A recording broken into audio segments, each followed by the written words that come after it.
Because if a white guy says it, it means it's true. Because if a white guy says it, it means it's true. So if you want to know my ulterior motive or Winston's ulterior motive, it's because we've been talking to people and it's messed up, the stuff that they tell us. I mean, you can... Oh, hello, you guys. It's Saturday, June 19th, 2021. It's about 6:30 in the afternoon, and it's still a scorcher out here. It's got to be, I don't know, 30 degrees anyway. Sorry I'm a little late. Was having a little bit of trouble with my green screen.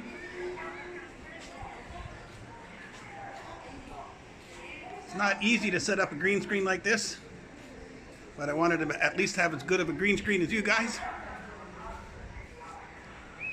So since you guys are the most up-to-date expert authority on everything Chinese, everything in China, amazingly, from the basement of your home in California, I'm sure you have something relevant to say, right? If you watch C-Milk's video that he released today, you will be able to see just a little bit of what's going on over there. How much these women have to put out the videos. They want to tell their story, but they can't. They'll go to jail. They'll go to jail. They'll go to jail, right? They'll get in Xinjiang. They'll go to jail. The Chinese government will throw them in the camps. But they've already had their husbands removed and taken to the camps, or their children removed, or Han Chinese CCP officials go to live with them in their apartments to monitor them. And the only thing they can do is use emojis like smiley faces, to tell their story year by year while they like cry on camera, basically.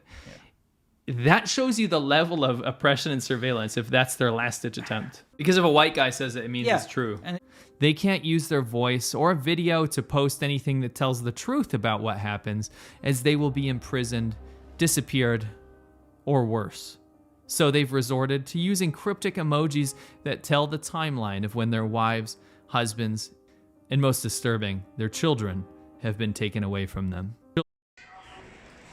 So considering the repercussions, I certainly hope the government never finds out the encryption for these cryptic messages. In this one, we can see that in 2015, she obviously fell in love. 2016, they had their first child, and then from 2017 to 2021, that man is no longer in the picture. So of course you'd only give us the most up-to-date information. I see 2021 on these videos, so check, up to date. In this case, we see this family married in 2012. They have their first child, and then separated in 2016 and 2017, only to be reunited in 2018 through 2020, as he was probably released from the camps. However, in 2021, from my sources, my Uyghur sources, that I asked, the hospital emoji actually means the concentration camp. So yeah, I definitely understand your somber voice and sympathetic music playing in the background, because, you know, what the hell are you doing? The government would have never figured out the encryption. It takes an absolute genius like yourself. In this situation, the two people fall in love and have a child, but this time it is the woman that is taken away to the camps, leaving the man to take care of the son alone. A quick Google search quickly found that most of those videos were uploaded to a Twitter account, which the videos seem to have been removed for some reason. Maybe the Chinese government forced Twitter to remove them? Foiled again.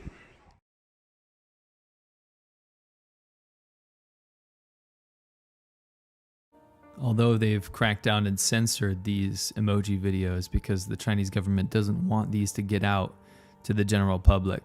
The Chinese government doesn't want people to know what is happening in this very last-ditch attempt effort to try to get some information out there, to try to get the world to pay attention. These women put it all on the line. Okay, so they cracked down on those censored videos, but obviously in 2021, since they were all stamped, emojis stamped with 2021, so it must have been very recent, right?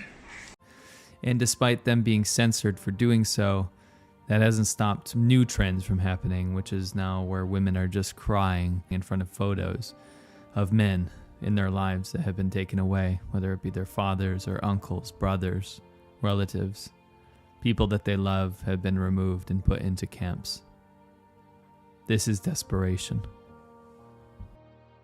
I'm so glad they found a new trend to get their message across.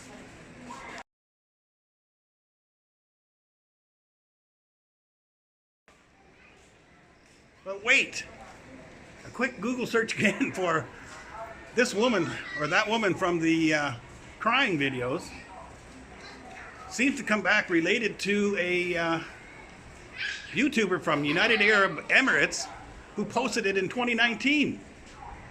I'm so confused.